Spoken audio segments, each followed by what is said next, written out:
இப்போது புதிய அறிமுகம் ஆச்சி ஹோட்டல் சாம்பார் 50 கிராம் ரூபாய் 20 மட்டுமே. GT Holidays, South India's #1 travel brand. You know you are special when you're with GT Holidays.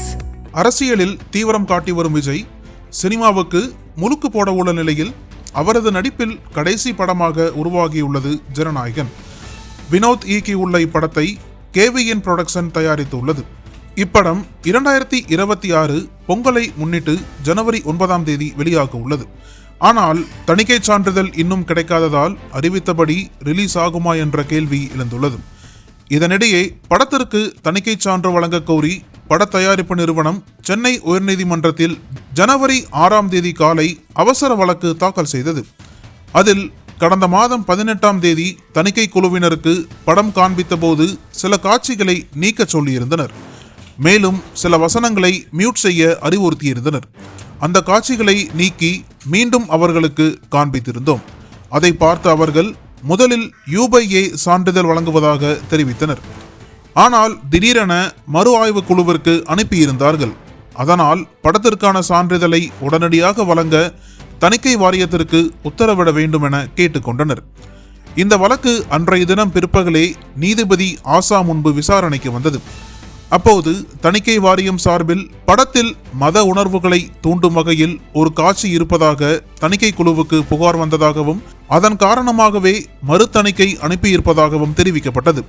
இதையடுத்து புகார் கொடுத்தது யார் என்பதை தாக்கல் செய்ய தணிக்கை வாரியத்திற்கு உத்தரவிட்டு விசாரணையை 7ஆம் தேதிக்கு ஒத்திவைத்தார். அதன்படி ஜனவரி 7ஆம் தேதி மீண்டும் இந்த வழக்கு நீதிபதி ஆசா முன்பு விசாரணைக்கு வந்தது.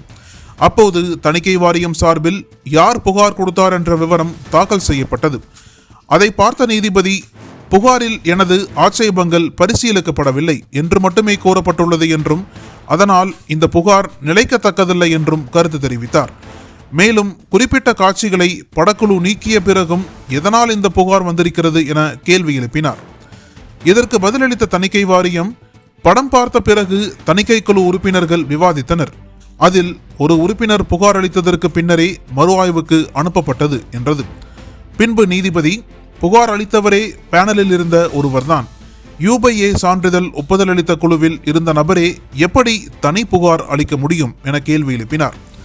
அதற்கு நீதிமன்றம் கேட்கப்படும் கேள்விகளுக்கு பதில் மனு தாக்கல் செய்ய அனுமதித்தால் அத்தனை கேள்விகளுக்கும் முழுமையான பதில் அளிக்கப்படும் என தணிக்கை வாரியம் தெரிவித்தது. பின்பு படத்திற்கு U/A சான்று வழங்க முடிவெடுத்த பின்பும் மறு ஆய்வுக்கு அனுப்பியது ஏன் என நீதிபதி கேள்வி எழுப்பினார். அதற்கு பதிலளித்த தணிக்கை வாரியம் பாதுகாப்பு படைகளின் சின்னம் படத்தில் பயன்படுத்தப்பட்டுள்ளது. இதற்கு சம்பந்தப்பட்ட நிபுணர்களிடம் ஆலோசனை பெற்றிருக்க வேண்டும் என்றது. இது குறித்து பட தயாரிப்பு நிறுவனத்திற்கு தெரிவிக்கப்பட்டதா என நீதிபதி கேள்வி எழுப்ப மறு ஆய்வு குறித்து ஏற்கனவே தயாரிப்பு நிறுவனத்திற்கு தகவல் அனுப்பியிருந்தோம். அதேபோல் 14 காட்சிகளை நீக்க ஏற்கனவே பரிந்துரை செய்தோம் என்றது. இதையடுத்து நீதிபதி இந்த வழக்கு அனைத்து வழக்குகளுக்கும் மாறாக இருக்கிறது என்றார். இதனிடையே தயாரிப்பு நிறுவனம் தரப்பில் பெரும்பான்மை உறுப்பினர்கள் படத்திற்கு சான்று வழங்க பரிந்துரைத்துள்ளனர். பெரும்பான்மை இல்லாவிட்டால் மட்டுமே மறு ஆய்வு செய்ய முடியும். ஒரு உறுப்பினர் எப்படி பெரும்பான்மை உறுப்பினர்களின் முடிவை செல்லாது என கூற முடியும்?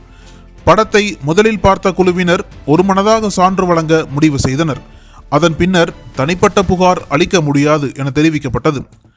இதற்கு பதிலளித்த தணிக்கை வாரியம் தரப்பு இந்த விவகாரத்தில் எந்த உள்நோக்கமும் இல்லை, எங்கள் அதிகாரத்தை கட்டுப்படுத்த முடியாது. முதல் தணிக்கை குழுவில் இருந்த 5 பேர் மீண்டும் மறு ஆய்வு குழுவில் இருக்க மாட்டார்கள், வேறு 5 பேர் இருப்பார்கள்.